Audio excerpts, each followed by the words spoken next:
Hi everyone, it's Andy from Hobby Headquarters. Today we're going to start building the Academy 1/35 scale Hetzer. I've been wanting to actually build a Hetzer to add to my line of German armor back there, so let's get started on it.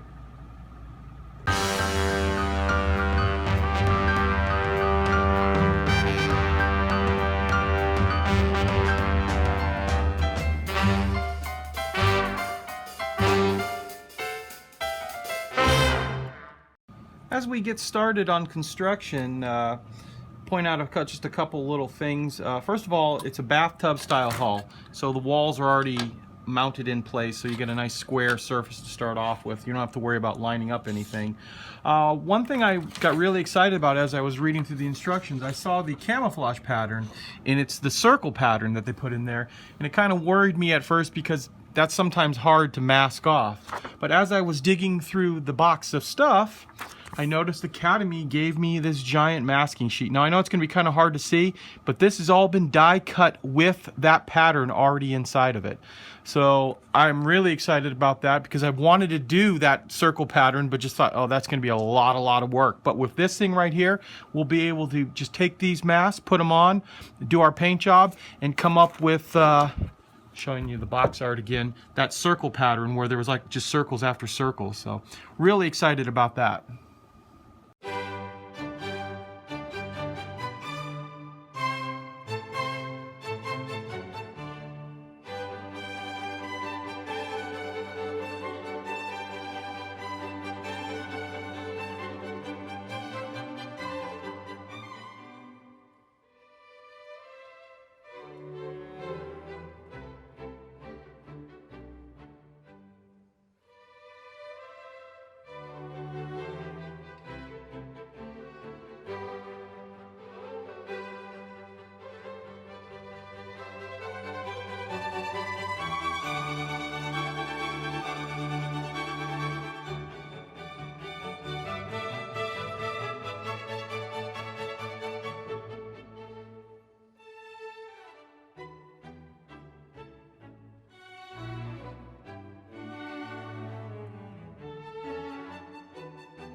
As we begin the build of the lower suspension, one nice thing that Academy has done is they've given you witness marks everywhere, and those will help everything line up really nice and straight and true, like the little dot pattern right here that are going to attach to the other portion of the transmission. You put those on right there, everything squares up nicely, and then when you put it into place, it lines up really nicely as well.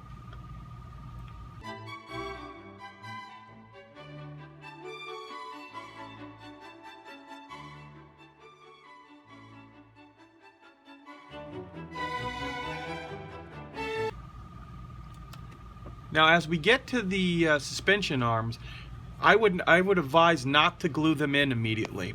And the reason you don't want to glue them in is this way you can flex them down and get the leaf spring mounted into place. So once the leaf spring is mounted into place, you put a little glue on there, mount it in there, and then you'll be able to bend the suspension arms up so they lock into the leaf spring. And this way you can keep a nice straight pattern of your road wheel so you don't have a run road wheel coming off the ground, which would be kind of irritating. And once you get them all straight, you can glue them into place.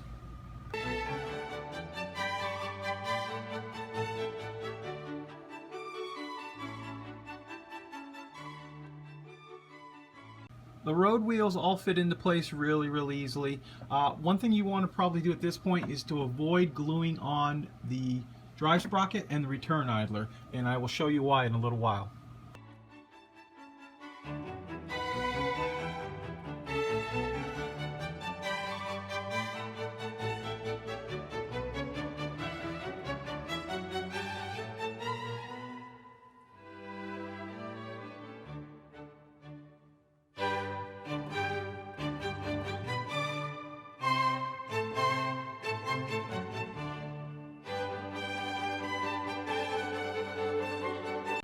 Okay, now that we've glued on the back fenders right here, you don't want to allow them to dry too long. And the reason that is because as we put the back on here, back of the hull, this and this have to line up. So if you let them dry too long, you might have a hard time if you got the angle wrong. So we'll go ahead and glue this into place and then flex that down just slightly, just so it meets up with the back here. You can see how I have it right there. My angle is slightly off, but like I said, I just glued it on, so we'll be able to move it down so it lines up perfectly.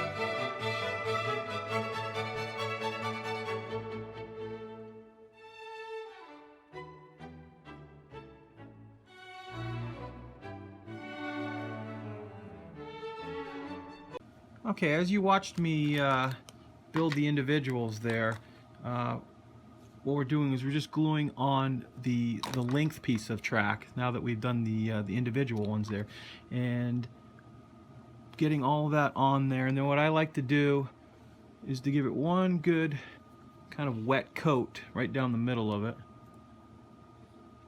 And what that's going to do is get the little extra glue on there, gives us a little bit more working time too. So what you do is let that dry for about 5 minutes. And the whole reason that we left the drive sprocket off will become evident real soon when we put it in there and we just wrap the tracks right around there. So I'm going to let that dry up a little bit, and then I will show you how it wraps around the drive sprocket. Okay, so now that we've let this dry for a little bit, we're just going to take our drive sprocket, push it right in here and get it to about the point that, and we can just wrap that around. We can put a little glue up inside in here to make it stick, because we want to make the, oh, there's the other drive sprocket. This wants to fit right inside there. In the middle of this track has got to hit the middle of the return roller up on top. So as long as you get it like that, you're good to go. And then this one will just hook right into the bottom of this. So I will go ahead and glue this drive sprocket into place, make sure all the track lines up, and then glue the bottom portion of track on. And as you can see right here how it all fits together, now we're going to basically do the exact same thing, removing the return roller, excuse me, the idler in the back, and just wrap the rest of the track right around and have them meet right here in the middle on the top.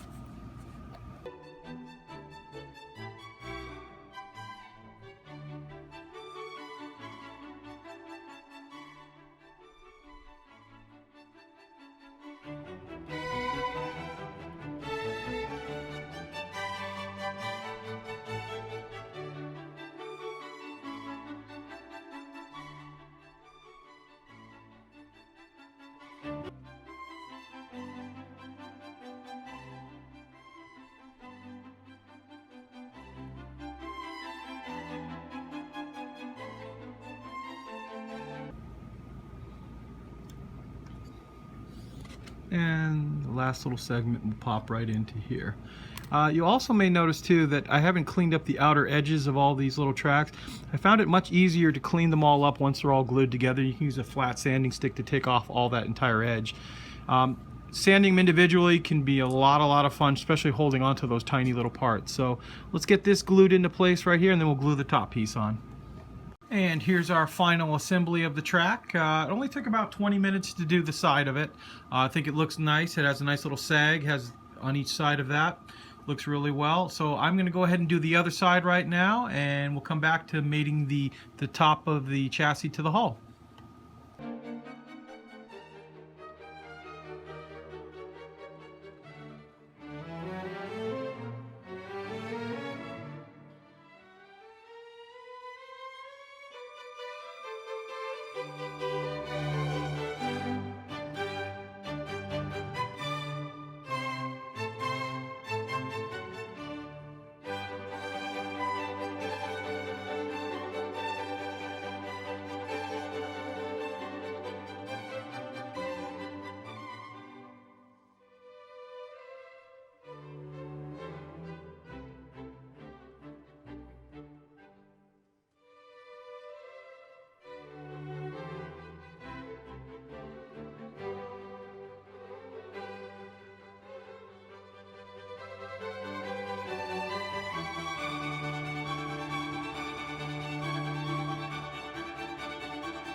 I'm going to show you guys something that I went ahead and did. I went and put a little piece of strip styrene across the back here to beef up the back of this. I noticed there was a few little seams that were a little bit bigger than I think they should have been. So I'm just in the process right now. I like to use the Vallejo putty because it's actually water-based stuff. So put a little bit in there, dip a Q-tip in water, and then you can rub it down and get just the smallest amount left in there. And it's not like some of the other putties that, you know, bond to the plastic super hard immediately, and then you're taking forever to try to sand it out. This, while it's wet, you can actually go right in there and clear it all out.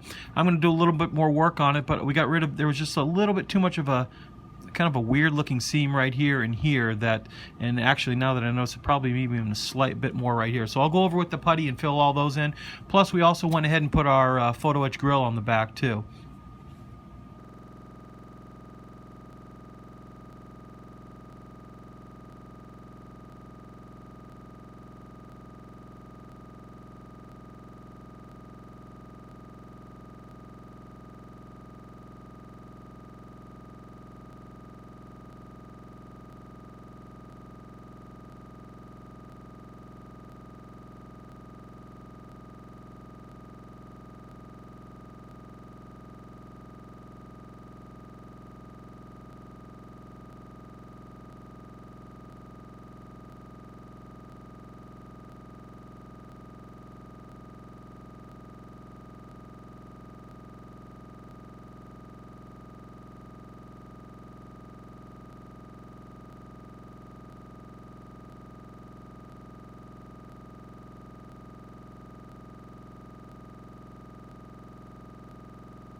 Okay, I've gone ahead and I've put the rest of the little parts on, like the machine gun.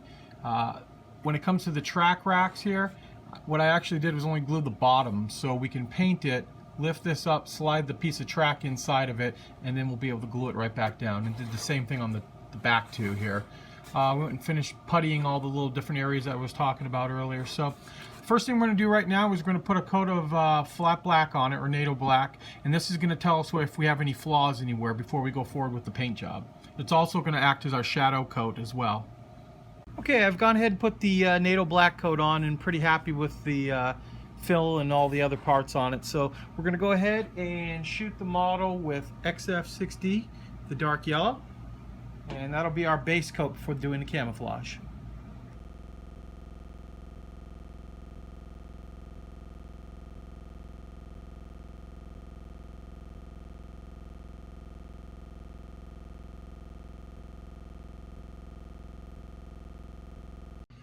Okay, I've repainted the actual vehicle back to dark yellow. I tried the decal masking on it, and because of all the little parts and stuff, it didn't come out as good as I thought it would. So the next thing we're going to try to do is I've made some little masks out of a hole punch and some thin cardboard, and we'll see if we can get this to work a little bit better.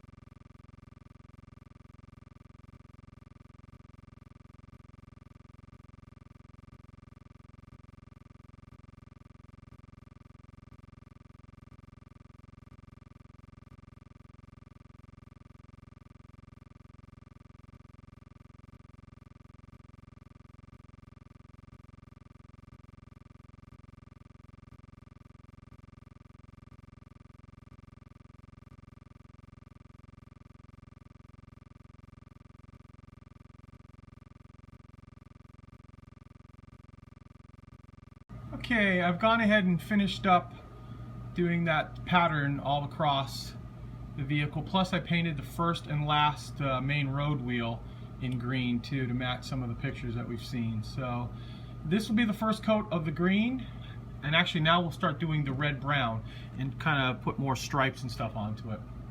Okay, I've gone ahead and finished off the brown and did all that pattern on it, and now we're just going over it and doing some of the ambush, and we're just going to use a fine brush. We want this to be a little bit more not so rough of an edge, so to speak, than what we did the last time with the ambush. And this was usually put on just with guys blotting it on with a brush. So once we clear coat that, that should blend all of this together nicely. So I'm just going to randomly be going over and putting the dots. Some big, some small. I don't want them all to be the same size.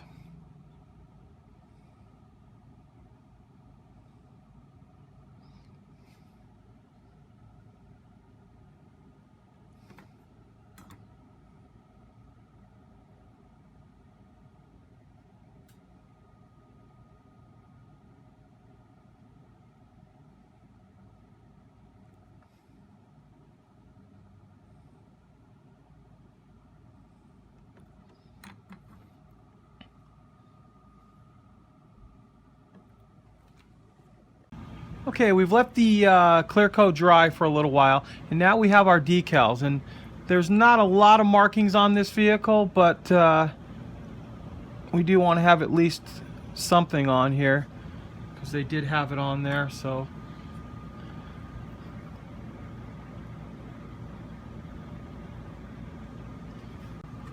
we'll let these dry, and then we'll go ahead and put a coat of microsol on that to seal them in, help them soften, stick to the surface really well. And then we'll give it one more clear coat, and then we can start doing the weathering on the vehicle. Okay, now that we've sealed in the decals, let the clear coat dry for a while, we're going to use our chipping mixture, which I usually make in a big bottle. This is a mixture of about 50% NATO brown, about 40% NATO black, and about 10% red, all mixed up. And we're just going to take our little bit of foam, dip a little bit into it, and then blot out most of the excess on it. And then just lightly start going over some of the high points.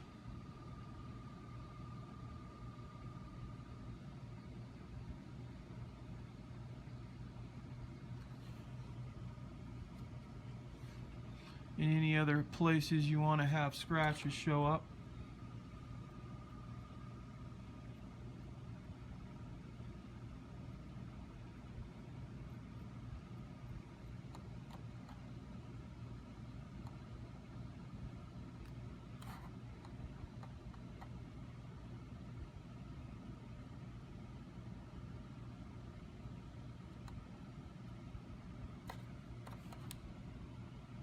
Hopefully you can start to see how it starts to look like chipping effect on it. So I'm going to go over the rest of the vehicle with that right now, and then we'll come back and do the next coat. Okay, now what I've done is I've taken that same mixture and added a little bit more NATO black to it to kind of darken it just a little bit, so we can go over a second time on some of this areas and bring out a little bit more of a more worn scratch. Hopefully we'll have like a multi-layer of the coloring.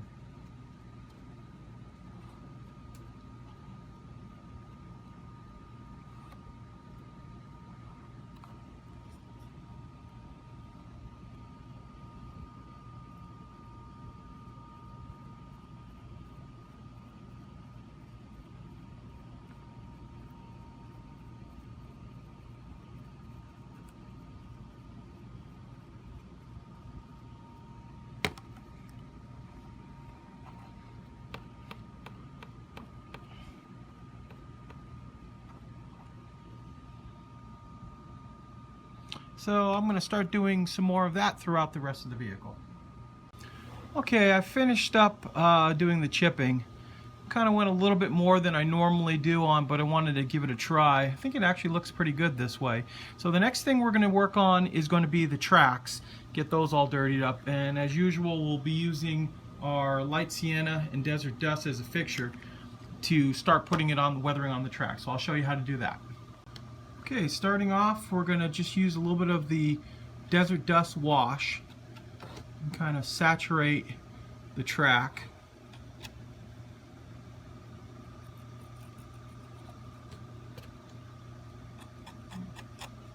Don't want to do too much so too much of it doesn't dry.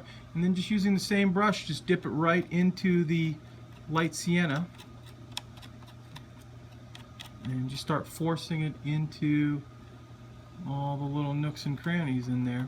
And don't forget, this is going to dry completely different than the way it looks when it goes on wet. So if you're not totally crazy with the way something looks, give it a little while first before you do anything about it, because it will dry, like I said, quite a bit differently.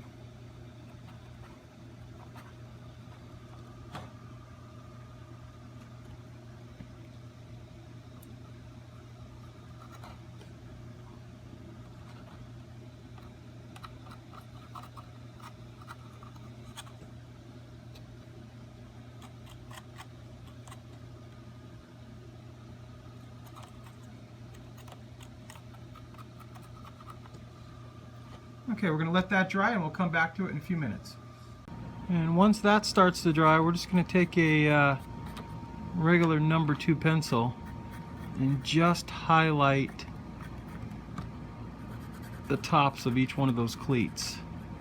And that'll give it a little bit of a metallic finish. It'll also scrape off any of the dust that we put on the top that normally would have much on it. So hopefully you can start to see, show you that a little bit more in the light effect on it. And I'll keep going over that until we get to the finish that we want on, but that gives you an idea what the next step will be.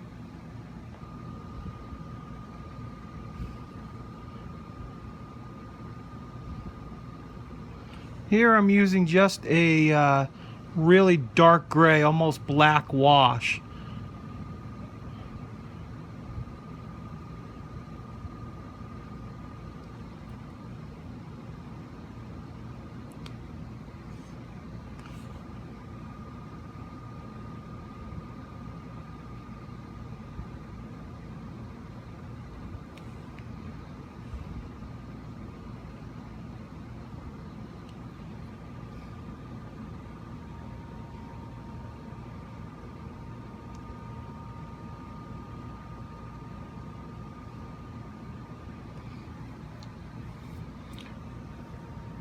Okay, so here we are with the final reveal. I wanted to just point out a few little minor things that I did to it. First of all, I took a little bit of Vallejo's mud and grass mixture, put it on the very front of the bow, as well as on the back of the hull right here, just to give it a little bit of extra dirt and mud on it. Lightly misted a little bit of XF57 buff over the entire vehicle, just to kind of knock down the decals a little bit so they're not super bright. I showed you that we did a little bit of the wash inside all of the wheels. We also did a little bit of wash and oil stains on the very back deck, which hopefully you can see them when the light hits them just right. Yeah, there they go right there. They'll pop up.